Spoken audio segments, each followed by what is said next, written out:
ఇప్పుడున్న పరిస్థితుల్లో ప్రజల తరపున పోరాటం మరింత ఉధృతంగా చేయాలన్నారు సిపిఐ రాష్ట్ర కార్యదర్శి ఎమ్మెల్యే కూనంనేని సాంబశివరావు.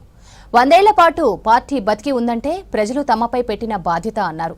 ఖమ్మంలో సిపిఐ పార్టీ శత జయంతి వారోత్సవాలను ఘనంగా నిర్వహిస్తామన్నారు. రాష్ట్ర వ్యాప్తంగా నలుమూలల నుంచి దాదాపుగా 5 లక్షల మంది హాజరవుతారని చెప్పారు. హైదరాబాద్ లో టీడబ్ల్యూజేఎఫ్ ఆధ్వర్యంలో ఏర్పాటు చేసిన మీట్ ది ప్రెస్ కి హాజరయ్యారు కూనంనేని.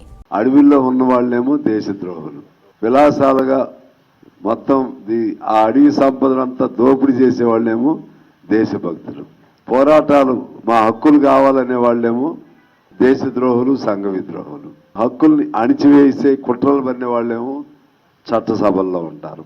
అంతిమంగా నేర ప్రవృత్తి కలిగిన వాళ్ళు ఎక్కువ మంది, లేకపోతే డబ్బు సంపాదన ప్రవృత్తి కలిగిన వాళ్ళు చలామణి అవుతున్నటువంటి సమాజం ఇది.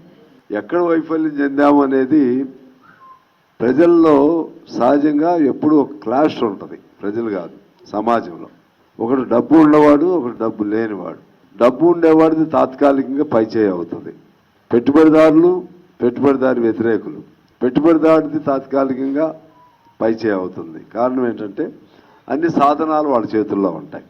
ఇదేమో ఎన్నికల ఎత్తుగడలు, మీరు చెప్పేదేమో ఎన్నికల ఎత్తుగడలు.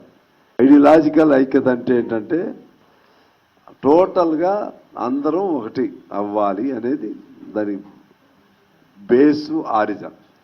అప్పుడు అట్లా అందరం ఒకటైతే, ఒకే జెండా ఒకే పార్టీ అయితే ప్రాబ్లమ్స్ రావు.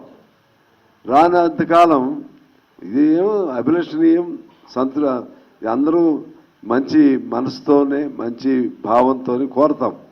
ప్రాక్టికల్గా సాధ్యం కావట్లేదు ఒకటి. రెండోది, పొత్తులు అనేవి ఇప్పుడున్న సమాజంలో మనం సొంతగా పెరిగే వరకు ఇవి కూడా ఎత్తుగాళ్ళ రీత్యా తప్పదు. కానీ కమ్యూనిస్టుల పైన కమ్యూనిస్టుల పోటీలు అనేది దానికి లేకుండా ఉండాలంటే అంతిమంగా ఎప్పటికైనా సరే ఒక్క పార్టీ అయితే తప్పితే, లేకపోతే సాధ్యమైన మేరకు నివారించడానికి ప్రయత్నం చేస్తాం. కొద్దిసార్లు అనివార్యం అవుతాయి, పొత్తులు కూడా కలవు.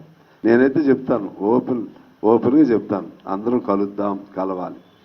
కమ్యూనిస్టులుగా ఇప్పుడున్న ఎన్నికల వ్యవస్థే, ఈ వ్యవస్థలో పేదవాడు, కమ్యూనిస్టులు అంటే పేదవాళ్ళు లెక్కే, డబ్బు ప్రధానమైన పాత్ర వహిస్తూ ఉంది. అదేవిధంగా మతం ప్రధానమైన పాత్ర వహిస్తుంది, కులం అనేది ప్రధానమైన పాత్ర వహిస్తూ ఉంది. కాలం అలా ఉంది. ఇంకా ప్రజల్లో చైతన్యం రావాలని మేము చెప్పం, కానీ చైతన్యం కల్పించవలసినటువంటి బాధ్యత కమ్యూనిస్టు పైన ఉంది.